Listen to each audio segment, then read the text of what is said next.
मैं Shoaib Mohammad, assistant professor, government law college Bundi. आज हम बात करेंगे मुस्लिम लॉ के एक टॉपिक तलाक़ के जो तरीके हैं, तलाक़ुल सुन्नत और तलाक़ुल बिद्दत के बारे में, कि तलाक़ के जो दो प्रकार है, तलाक़ुल सुन्नत और तलाक़ुल बिद्दत, वो क्या है और उनमें क्या क्या प्रावधान किए गए हैं मुस्लिम विधि के अंतर्गत। इससे पहले हम पिछले वीडियो में बात कर चुके हैं तलाक़ की परिभाषा के बारे में और विवाह का विघटन का कौन कौन से तरीके हैं, उनका क्या वर्गीकरण है, किस प्रकार से विवाह का विघटन किया जा सकता है, उनका जो क्लासिफिकेशन था उसके बारे में हमने पिछले वीडियो में चर्चा की थी। आज हम बात करेंगे कि जो तलाक़ होता है सुन्नतुल बिद्दत और तलाक़ुल सुन्नत और तलाक़ुल बिद्दत, ये क्या होते हैं और इनके क्या क्या किस प्रकार से ये जो तलाक़ है वो दिए जाते हैं। अब हम बात करते हैं तलाक़ुल सुन्नत की। तलाक़ुल सुन्नत जो होता है वो दो प्रकार का होता है। तलाक़ुल सुन्नत जो है वो दो प्रकार का होता है, तलाक़ ए हसन और तलाक़ हसन, ए हसन और हसन। तलाक़ुल जो सुन्नत है, यह तलाक़ पैगंबर मोहम्मद साहब की परंपरा के अनुसार कार्यान्वित किया जाता है। यानी ये जो है तलाक़ुल जो सुन्नत का जो तरीका है, ये एक प्रकार से पैगंबर साहब का तरीका है, उनकी सुन्नत है और उन्हीं के पैगंबर साहब की जो परंपरा है उन्हीं के अनुसार इसका क्रियान्वयन किया जाता है। इसके दो उपभाग है, एक तो होता है अहसन और दूसरा होता है हसन। अब हम बात करते हैं ए हसन तलाक़ के बारे में। ये अरबी भाषा का शब्द है अहसन। अहसन का जो मतलब होता है वो होता है कि सर्वश्रेष्ठ। एक जो विल्सन थे, जो विधिवेत्ता थे, तो विल्सन के मत से अति उत्तम, विल्सन ने कहा कि इसका मतलब होता है अहसन का अति उत्तम। इससे ये स्पष्ट होता है कि अहसन रीति में दिया गया तलाक़ सबसे उत्तम प्रकार का तलाक़ होता है। अहसन होने के लिए तलाक़ की कार्रवाई में कुछ शर्तों की पूर्ति करना जरूरी है। यानी अहसन तलाक़ किस प्रकार से दिया जाता है और कौन कौन सी आवश्यक जो शर्तें हैं वो अहसन तलाक़ में हैं, वो निम्न प्रकार हैं।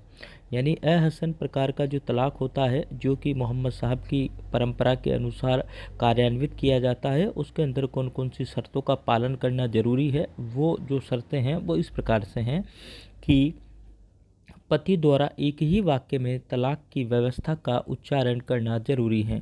यानी जो पति जो होता है वो एक ही वाक्य के अंतर्गत तलाक़ की व्यवस्था का उच्चारण करता है। जिस प्रकार से वो बोल देता है कि मैं तुमको तलाक़ देता हूँ और मैं तुम्हें छोड़ता हूँ, आज के बाद मेरा तुमसे किसी प्रकार का कोई संबंध नहीं है। इस प्रकार के अगर वो शब्दों का उच्चारण करता है, एक ही वाक्य में वो बोल देता है।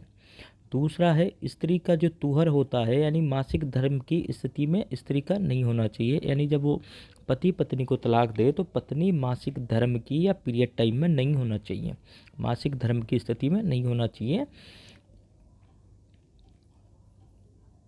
और जो तीसरी कंडीशन है, इसे इद्दत की अवधि में संभोग से विरत रहना जरूरी है। यानी जब इस प्रकार का जो तलाक़ ए हसन दिया जाता है, जिसमें एक ही वाक्य में तलाक़ का उच्चारण किया जाता है और पत्नी को इद्दत के लिए छोड़ दिया जाता है, तो उस इद्दत पीरियड के अंतर्गत पति पत्नी के बीच में या संभोग नहीं होना चाहिए, या पति को जब अपनी पत्नी को उसने इस प्रकार से तलाक़ दे दिया है तो वो संभोग से विरत रहना जरूरी है। अगर मान लो कि वो इस संभोग से विरत नहीं रहता है और पति पत्नी के बीच में संभोग हो जाता है या पति पत्नी के साथ में संभोग कर लेता है, तो जो अहसन जो तलाक़ होता है वो ख़त्म हो जाता है संभोग होते ही।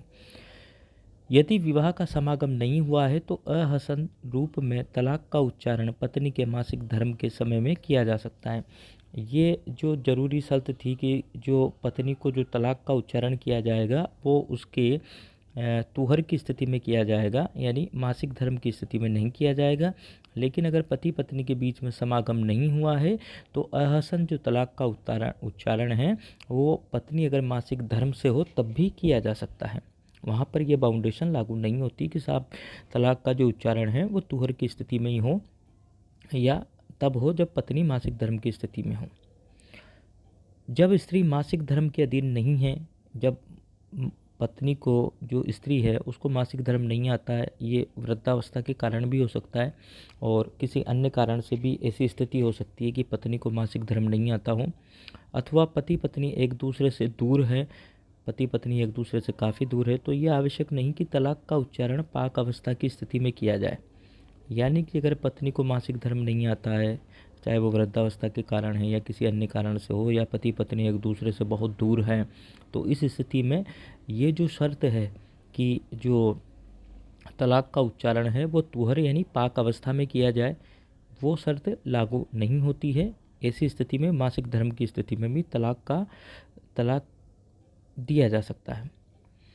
अहसन रीति से दिया गया तलाक इद्दत की अवधि तक रिवोकेबल होता है, निवर्तनीय होता है। यानी अहसन रीति से जो दिया गया तलाक होता है और पत्नी को जो इद्दत पीरियड के लिए छोड़ दिया जाता है, यानी 3 मासिक धर्म के लिए छोड़ दिया जाता है और 3 महीनों के लिए जो छोड़ दिया जाता है, अगर उस इद्दत की पीरियड के दौरान पति पत्नी के बीच में समागम नहीं होता, संभोग नहीं होता, तो इस प्रकार का जो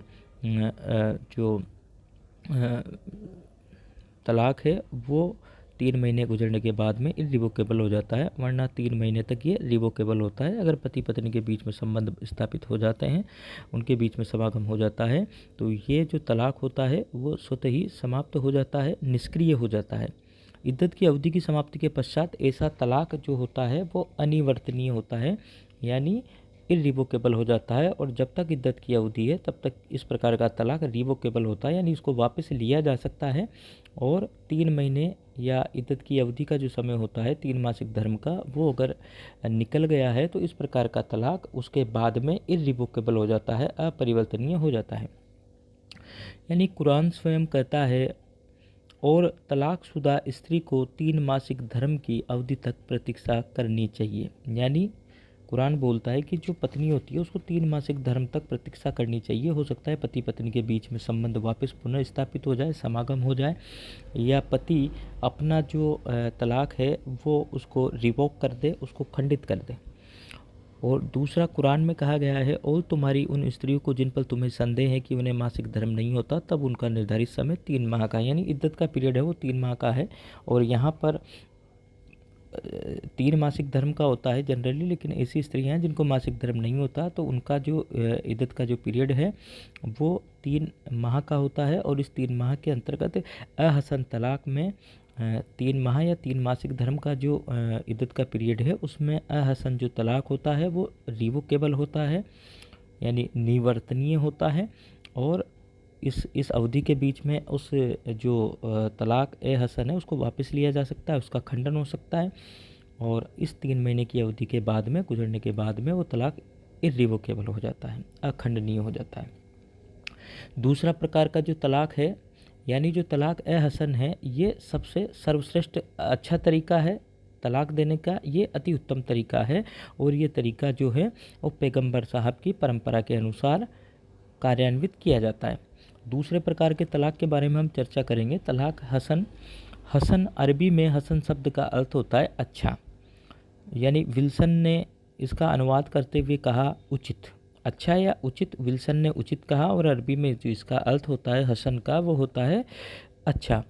जैसा कि इन शब्दों से प्रकट होता है, हसन रूप में उच्चारण किया गया तलाक अहसन रूप में उच्चारण किए गए तलाक से कम अनुमोदित होता है, यानी कम अच्छा है, ज़्यादा अच्छा सर्वश्रेष्ठ कौन सा है? तलाक ए हसन है।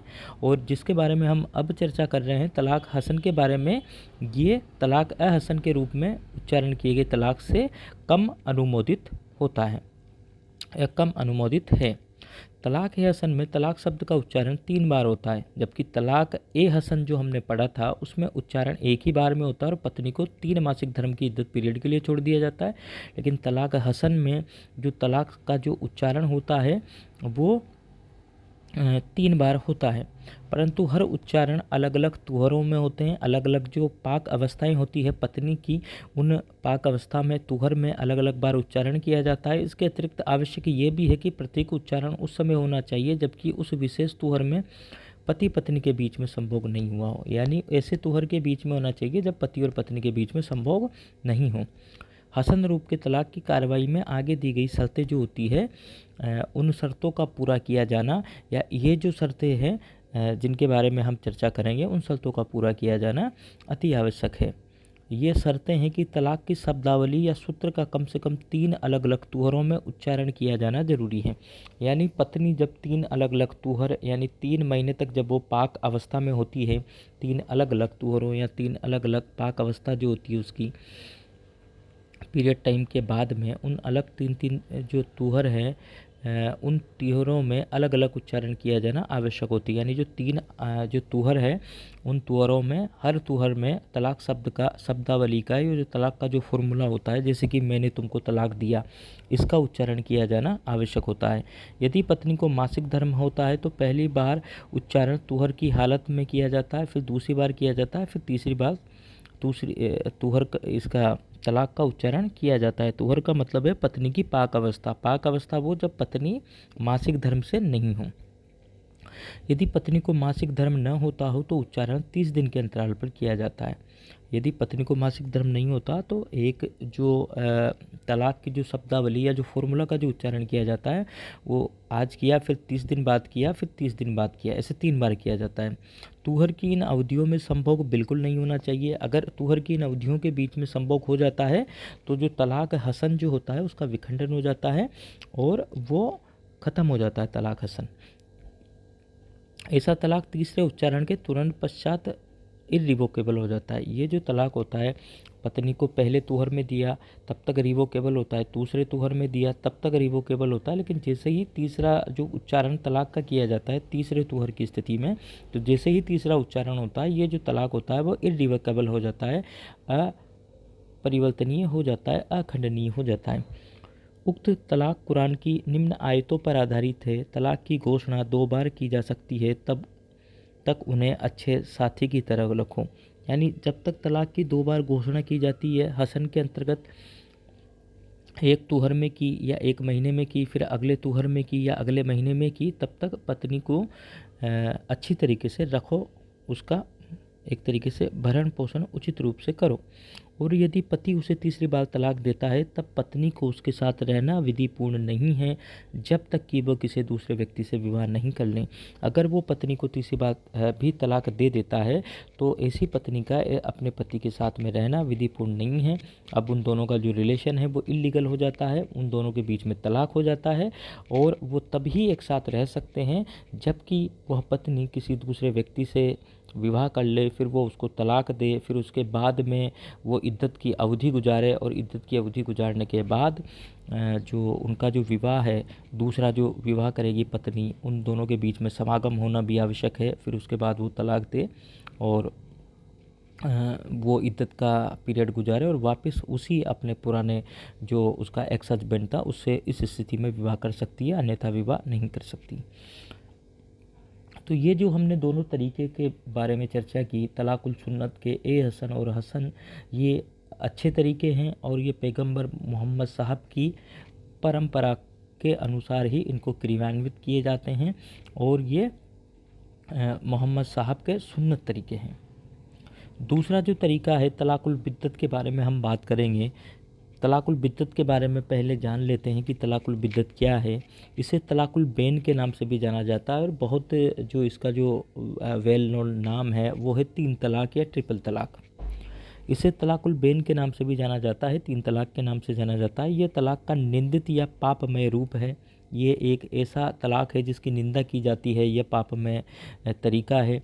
विधि की कठोरता से बचने के लिए तलाक की यह अनियमित रीति ओमिदिया लोगों ने हिजरा की 2री शताब्दी में जारी की थी। यानी जो ये तरीका था तलाकुल बिद्दत का, ये जो प्रोफेट मोहम्मद थे उनकी सुन्नत का तरीका नहीं था, ये एक बिद्दत तरीका था, यानी पापमय तरीका था। ये मोहम्मद साहब के समय में प्रचलन में नहीं था या उनके द्वारा बताया गया तरीका नहीं था और इसका जिक्र तलाकुल बिद्दत का जिक्र कुरान में भी नहीं है।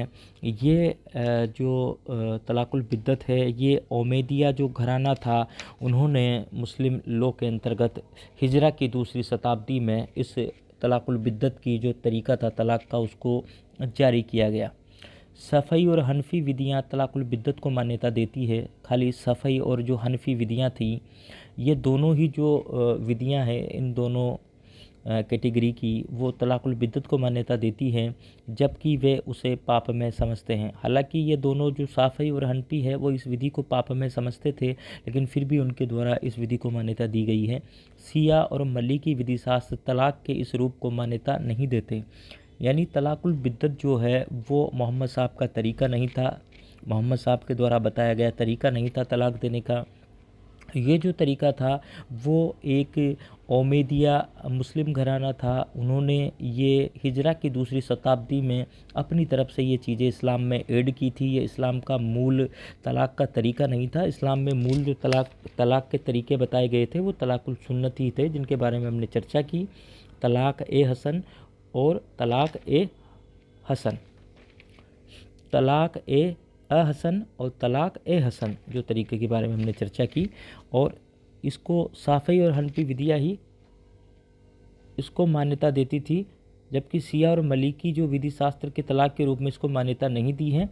तलाक़ की यह रीति नीचे लिखी बातों की अपेक्षा करती है। एक ही तुहर के दौरान दिए गए उच्चारण, चाहे उच्चारण एक ही वाक्य में हो, जैसे मैं तुम्हें 3 बार तलाक देता हूँ, अथवा चाहे ये उच्चारण 3 वाक्यों में हो, जैसे मैं तुम्हें तलाक देता हूँ, मैं तुम्हें तलाक देता हूँ, मैं तुम्हें तलाक देता हूँ। यानी एक ही तुहर में जब स्त्री पाक अवस्था में हो, उसके मासिक धर्म नहीं आ रहे हो, जब पत्नी एक ही बार में 3 उच्चारण कर देता था पत्नी को कि मैं तलाक देता हूँ, तलाक देता हूँ, या ऐसे बोल देता था एक ही बार में, या तो 3 बार ऐसे शब्दों का इस्तेमाल करता था, या एक ही बार में बोल देता था कि मैं तुम्हें 3 बार तलाक देता हूँ, तो ये तलाक पूर्ण माना जाता था और ये इर्रिवोकेबल तलाक होता था। एक बार अगर किसी ने ये 3 शब्द बोल दिए तो वो तलाक हो जाता था पति पत्नी के बीच में, चाहे वो अलग अलग 3 बार बोले या एक बार में ये बोल दे कि मैं तुम्हें 3 बार तलाक देता हूँ। और दूसरा जो इसका तरीका है, एक ही तुहर के दौरान दिया गया एक ही उच्चारण, जिससे जो कि रद्द न हो सकने वाला विवाह विच्छेद करने का आशय स्पष्ट है, जैसे कि मैं तुम्हें इर्रिवोकल रूप से तलाक देता हूँ। अगर कोई व्यक्ति ऐसे बोल देता है कि मैं तुम्हें इर्रिवोकेबल या अपरिवर्तनीय या अनिवर्तनीय रूप से तलाक देता हूँ, तो ये 3 तलाक की श्रेणी में आता था। तो एक ही बार में जब पत्नी जो है वो पाक स्थिति में है, तब एक ही बार में 3 तलाक बोल दिया जाए तो वो इर्रिवोकेबल तलाक होता था। ये पापमय तलाक है। ये मोहम्मद साहब का तरीका नहीं था। फिर भी शाफ़ई और हनफी विधियाँ इसको बुरा मानती थी, लेकिन वो इसको फिर भी मान्यता देती थी। और ये जो तलाक है, तलाक का तरीका था, ये मोहम्मद साहब के जाने के बाद ओमेदिया घराने के जो लोग थे उनके द्वारा हिजरा की दूसरी शताब्दी में शुरू किया गया था। लेकिन अब महत्वपूर्ण बात यह आती है कि 3 तलाक के बारे में जो माननीय सुप्रीम कोर्ट ने Saira Bano versus union of India के केस में 22 अगस्त 2017 को इस 3 तलाक को या तलाकुल बिद्दत को या तलाकुल बेन को या ट्रिपल तलाक को जो अनकॉन्स्टिट्यूशनल या असंवैधानिक करार दे दिया। और इस केस में 5 जज थे। CJI जस्टिस खेर थे, जस्टिस कुरियन जोसेफ थे, और जस्टिस RF नरीमन थे, जस्टिस UU ललित थे, और जस्टिस अब्दुल नज़ीर थे। तो जो चीफ जस्टिस ऑफ इंडिया जो खेर JS खेर थे, उन्होंने Saira Bano versus union of India के केस में 22 अगस्त 2017 को अपना फैसला सुनाते हुए कहा था कि 3 तलाक जो है वो आज से ही असंवैधानिक घोषित किया जाता है और आज से ही इसको ख़त्म किया जाता है। तो उन्होंने तलाकुल बिद्दत को जो है वो ख़त्म कर दिया। माननीय सुप्रीम कोर्ट ने 22 अगस्त 2017 को Saira Bano versus union of India के केस में।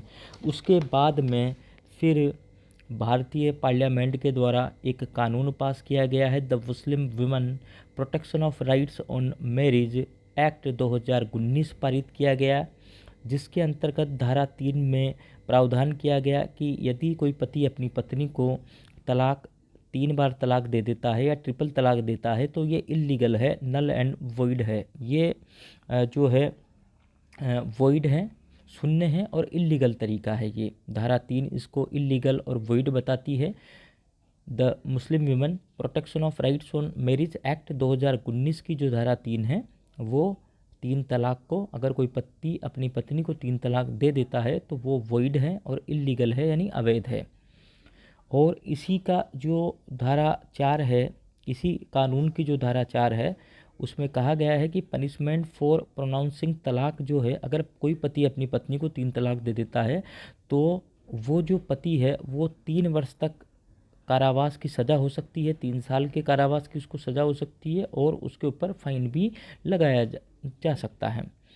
ये जो महत्वपूर्ण बात है कि जो the Muslim women protection of rights on marriage act 2019 है, ये भारत की जो पार्लियामेंट है, संसद के द्वारा 19 सितंबर 2018 से इसको लागू किया गया, इन्फोर्स में किया गया भारत के अंतर्गत।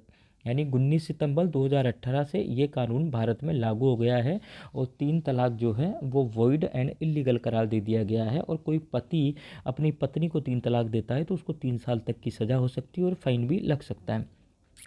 सबसिस्टेंस अलाउंस के प्रावधान किए गए हैं। यदि कोई व्यक्ति अपनी पत्नी को इस प्रकार से तलाक देता है तो पत्नी को और उसके जो डिपेंडेंट बच्चे हैं उनको धारा 5 के अंतर्गत सबसिस्टेंस अलाउंस दिया जाएगा पति के द्वारा।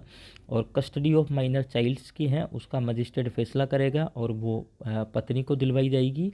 और इस प्रकार से जो ऑफेंस है, ये तीन तलाक का जो ऑफेंस है वो कॉग्निजेबल है, संज्ञान लेने योग्य है पुलिस के द्वारा without permission of magistrate, cognizable case है और कंपाउंडेबल है। और कंपाउंडेबल का मतलब है शमनीय है, लेकिन शमनीय ये है, ये धारा 8 में बात की गई है कि ये जो ऑफेंस है वो कॉग्निजेबल है और कंपाउंडेबल है। कंपाउंडेबल का मतलब है शमनीय अपराध है, और शमनीय यानी इस अपराध के बीच में कॉम्प्रोमाइज़ या इस अपराध के बीच में कॉम्प्रोमाइज़ किया जा सकता है, मजिस्ट्रेट की परमिशन से इसको कंपाउंडेबल किया जा सकता है। यानी पत्नी चाहे, अगर पत्नी की इच्छा है तो वो मजिस्ट्रेट से रिक्वेस्ट कर सकती है और मजिस्ट्रेट पत्नी की इच्छा पर मजिस्ट्रेट की परमिशन से इस अपराध को कंपाउंड किया जा सकता है। शमनीय, ये कंपाउंडेबल और कॉग्निजेबल ऑफेंस है धारा 8 के अंतर्गत the Muslim women protection of rights on marriage act 2019 की।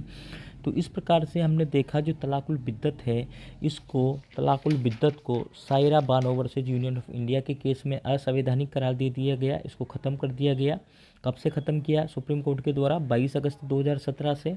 और पार्लियामेंट के द्वारा तलाकुल बिद्दत के जिसको तीन तलाक भी कहा जाता है, इसके ऊपर कानून बनाया the Muslim women protection of rights on marriage act 2019, जिसको 19 सितंबर 2018 से लागू किया गया है। अब भारत के अंदर तलाकुल बिद्दत मान्य नहीं है, ये इलीगल है।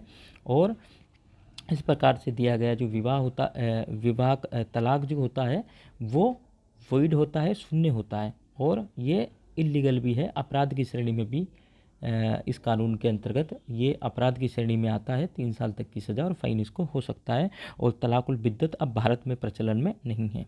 धन्यवाद।